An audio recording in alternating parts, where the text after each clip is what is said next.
स्वागत है। आज हम एक बहुत ही दिलचस्प और अनोखे विषय पर चर्चा करने जा रहे हैं। दिलचस्प तो ये है ही। हमारे पास कोई लंबी चौड़ी रिपोर्ट या रिसर्च पेपर नहीं है, बल्कि सिर्फ एक लाइन है। और कभी-कभी सबसे ज्यादा गहराई एक ही लाइन में मिल जाती है। बिल्कुल। ये लाइन एक स्रोत से ली गई है जिसका शीर्षक है पवित्र निषेध, तुलसी के पौधे की रक्षा। और लाइन है, तुलसी के पास भूल कर भी न रखें ये चीजें। बस इतना ही? हाँ, बस इतना ही। और आज हमारी पूरी पड़ताल इसी एक वाक्य के इर्द गिर्द घूमेगी। हम ये समझने की कोशिश करेंगे कि इस तरह के नियम क्यों बनते हैं, इनकी भाषा इतनी सख्त क्यों होती है और ये हमें क्या सिखाते हैं। ये वाकई आकर्षक है, क्योंकि यहाँ असली सवाल ये नहीं है कि वो चीजें क्या हैं। नहीं, बिल्कुल नहीं। असली सवाल ये है कि इस तरह का नियम मौजूद ही क्यों है। ये हमें पवित्रता, सम्मान और सीमाओं की हमारी समझ के बारे में बहुत कुछ बताता है। तो चलिए इसी से शुरू करते हैं। स्रोत का शीर्षक ही देखिए, पवित्र निषेध और तुलसी के पौधे की रक्षा। एक पौधे को रक्षा की जरूरत क्यों पड़ेगी और उसे इतना पवित्र क्यों माना जाता है? आखिर है तो एक पौधा ही। ये सवाल बहुत स्वाभाविक है और कई लोग सोचते हैं कि क्या ये सिर्फ अंधविश्वास है। हाँ, वही। देखिए, जब कोई संस्कृति किसी चीज को पवित्र कहती है तो वो उसके बायोलॉजिकल या फिजिकल गुणों से आगे निकल जाती है। अच्छा।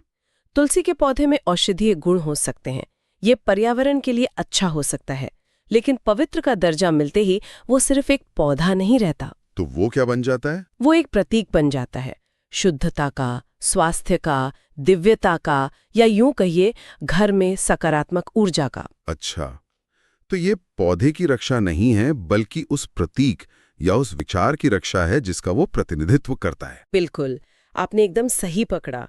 और इसीलिए उसकी रक्षा सिर्फ कीड़े मकोड़ों या मौसम से नहीं करनी है, बल्कि उन चीजों से भी करनी है जो प्रतीकात्मक रूप से उसकी पवित्रता को भंग कर सकती हैं। मतलब एक तरह की अदृश्य सीमा बना देना। हाँ, एक ऐसा क्षेत्र जहां सामान्य नियम लागू नहीं होते, बल्कि विशेष सावधानी बरती जाती है। ये दिलचस्प है। मतलब ये सिर्फ भारत या हिंदू परंपरा तक तो सीमित नहीं होगा है। मैंने सुना है दुनिया भर की संस्कृतियों में पेड़ों, नदियों, पहाड़ों को पवित्र माना जाता है। आपने बिल्कुल सही पकड़ा। ये एक तरह की मानवीय प्रवृत्ति है। आप जापान की शिंटो परंपरा को देखिए, वहां पवित्र पेड़ों या जगहों के चारों ओर एक खास तरह की रस्सी बांधी जाती है। ओह हाँ, मैंने देखी है तस्वीरों में। उसे शिमेनावा कहते हैं। वो उस जगह को आम दुनिया से अलग करने का संकेत है। या प्राचीन सेल्टिक संस्कृतियों में ओक के पेड़ों को कितना पवित्र माना जाता था। सही बात है। इंसान हमेशा से कुछ चीजों को रोजमर्रा की साधारण दुनिया से उठाकर एक विशेष दर्जा देता आया है। ये उन चीजों को एक गहरा अर्थ देता है। ठीक है, तो पवित्रता की बात समझ में आ गई, लेकिन मुझे जो बात सबसे ज्यादा चौंका रही है वो है इसकी भाषा। भूल कर भी ना रखें। ये कोई मामूली सलाह तो नहीं लग रही, जैसे ऐसा ना करें तो बेहतर होगा। ये तो एक तरह की चेतावनी है। हाँ, इसमें एक धमकी का पुट भी है। बिल्कुल। भाषा बहुत शक्तिशाली है यहाँ। भूल कर भी नहीं का मतलब है कि अनजाने में हुई गलती की भी कोई गुंजाइश नहीं है। मतलब आपको हर हाल में जागरूक रहना है। हाँ, ये सिर्फ एक व्यवहारिक निर्देश नहीं है, ये आपके दिमाग में एक मानसिक अवस्था बनाने की कोशिश है। ये आपके अंदर एक श्रद्धा और गहरी सतर्कता का भाव पैदा करता है। ये कहता है कि आपको इतना जागरूक रहना है कि आपसे गलती से भी गलती ना हो। ये कुछ वैसा ही है जैसे बचपन में माँ कहती थी, घर में कहीं भी खेलो लेकिन गलती से भी मेरे उस चीनी मिट्टी के गुलदस्ते को हाथ मत लगाना। हाँ, बहुत ही शानदार उदाहरण है। तो अचानक उस एक गुलदस्ते की कीमत घर की बाकी सारी चीजों से ज्यादा हो जाती थी। उस पर नजर अपने आप ज्यादा जाती थी। बिल्कुल वैसा ही है। ये भाषा उस नियम के महत्व को कई गुना बढ़ा देती है। ये दिखाती है कि इसका उल्लंघन चाहे अनजाने में ही क्यों ना हो, एक गंभीर बात मानी जाएगी, जिसके कुछ नकारात्मक परिणाम भी हो सकते हैं। हाँ, चाहे वो आध्यात्मिक हो, मानसिक हो या सामाजिक। ये तुलसी के पौधे के आसपास की जगह को एक सेक्रेड जोन या पवित्र क्षेत्र बना देता है, जहां आपको कदम रखने से पहले 2 बार सोचना होगा। और ये जिम्मेदारी पूरी तरह से व्यक्ति पर डाल देता है। मतलब कोई बाहर से देखने नहीं आ रहा। सही कहा। ये आपकी अपनी जागरूकता का टेस्ट है। ये नियम तोते की तरह रटने के लिए नहीं है।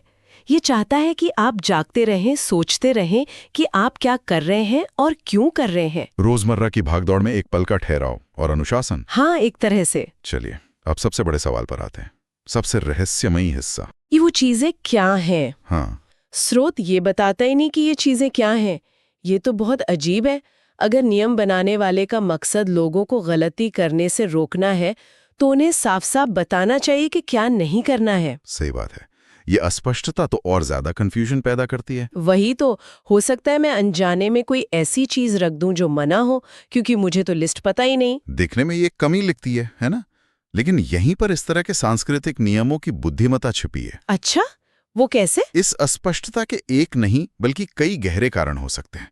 पहला, सबसे आसान कारण तो यह है कि शायद ये ज्ञान उस संस्कृति में इतना आम हो कि उसे लिखने की जरूरत ही नहीं समझी गई। बिल्कुल, ये मान लिया गया कि सब जानते ही होंगे। जैसे हम किसी को लिखकर नहीं देते कि घर में मंदिर के पास जूते चप्पल नहीं रखने चाहिए। ठीक है, ये तो संभव है, लेकिन क्या कोई और गहरा कारण भी हो सकता है? हाँ बिल्कुल। दूसरा और ज्यादा दिलचस्प कारण ये है कि ये अस्पष्टता नियम को और ज्यादा शक्तिशाली बना देती है। शक्तिशाली? वो कैसे? सोचिए, अगर मैं आपको 10 चीजों की लिस्ट दे दूं तो आप क्या करेंगे? आप बस उन 10 चीजों से बचेंगे और बाकी दुनिया के बारे में नहीं सोचेंगे। सही बात है। लेकिन जब मैं कहती हूँ गलत चीजें, तो मैं आपको सोचने पर मजबूर कर रही हूँ। आपका दिमाग खुद काम पर लग जाता है। आप खुद से सवाल करते हैं, क्या ये चीज यहाँ रखने के लिए उपयुक्त है? क्या ये पवित्रता के विचार से मेल खाती है? ओह, तो ये एक बाहरी निर्देश से ज्यादा एक आंतरिक मार्गदर्शक बन जाता है। हाँ, लिस्ट बाहर से आती, लेकिन अब विचार अंदर से आ रहा है कि क्या सही है और क्या गलत। ये तो एक तरह का टेस्ट है, ये देखने के लिए कि आप खुद कितना समझते हैं कि पवित्रता का मतलब क्या है। आपने पकड़ लिया। ये आपको एक जिम्मेदार भागीदार बनाता है, न कि सिर्फ एक आदेश का पालन करने वाला। अब चलिए कुछ उदाहरण लेते हैं कि ये चीजें क्या हो सकती हैं। हाँ बताइए। अक्सर कहा जाता है कि तुलसी के पास जूते, चप्पल या चमड़े की कोई वस्तु नहीं रखनी चाहिए। क्यों? क्योंकि जूते बाहर की गंदगी ना आते हैं। हाँ, प्रतीकात्मक रूप से बाहरी दुनिया की अशुद्धता।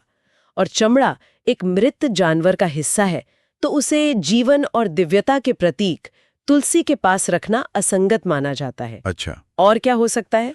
झाड़ू या कूड़ेदान जैसी चीजें, ये सफाई के उपकरण हैं, लेकिन वे गंदगी और अपशिष्ट से जुड़े हैं। उन्हें पवित्र माने जाने वाले स्थान के पास रखना दो विपरीत ऊर्जाओं को एक साथ लाने जैसा है।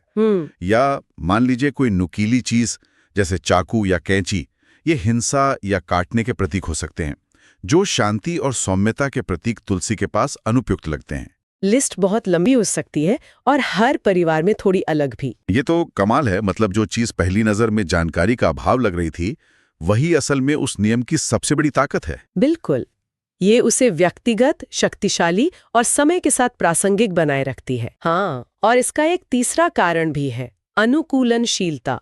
अनुकूलनशीलता? हाँ, जब आप चीजों का नाम नहीं लेते, तो नियम समय के साथ ढल सकता है। हो सकता है 100 साल पहले जो चीज अपवित्र मानी जाती थी, आज न मानी जाती हो। या आज के दौर में कोई नई चीज आ गई हो, जैसे प्लास्टिक का कचरा, उसे अपवित्र माना जा सकता है। ये अस्पष्टता नियम को जीवित रखती है। अनुपयुक्त चीजों को दूर रखने का मूल सिद्धांत बना रहता है, लेकिन अनुपयुक्त की परिभाषा समय और समाज के साथ विकसित हो सकती है। यह नियम को कठोर और पुराना होने से बचाता है। अच्छा, तो इन चीजों की प्रकृति और उन्हें न बताने के पीछे का कारण समझ में आया। लेकिन वाक्य का एक और हिस्सा है, पास न रखें। निकटता। हाँ, ये निकटता या दूरी इतनी महत्वपूर्ण क्यों है? क्या तुलसी के पौधे का कोई वाईफाई जोन है जहां गलत चीजों का सिग्नल नहीं आना चाहिए? आपका एनोलॉजी मजेदार है और एक तरह से सही भी है। इसे आप एक आभा या ऊर्जा क्षेत्र की अवधारणा से जोड़ सकती हैं, जो कई आध्यात्मिक परंपराओं में मौजूद है। अच्छा। ये माना जाता है कि पवित्र वस्तुओं या स्थानों का अपना एक प्रभाव क्षेत्र होता है, एक तरह की अदृश्य परिधि। जैसे किसी मंदिर में गर्भगृह होता है जहां पवित्रता का स्तर सबसे ज्यादा माना जाता है, और फिर जैसे जैसे आप बाहर आते हैं वो बदलता जाता है। बिल्कुल सटीक तुलना है। उस प्रभाव क्षेत्र में कोई भी असंगत या अपवित्र वस्तु लाने से उसकी ऊर्जा में बाधा आ सकती है।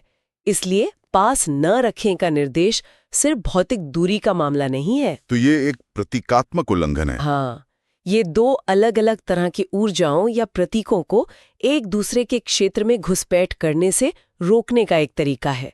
इसे आप आध्यात्मिक स्वच्छता या स्पिरिचुअल हाइजीन कह सकती हैं। मतलब जैसे हम अपने घर को साफ रखते हैं, वैसे ही पवित्र स्थान की ऊर्जा को भी साफ रखने की बात हो रही है। बिल्कुल।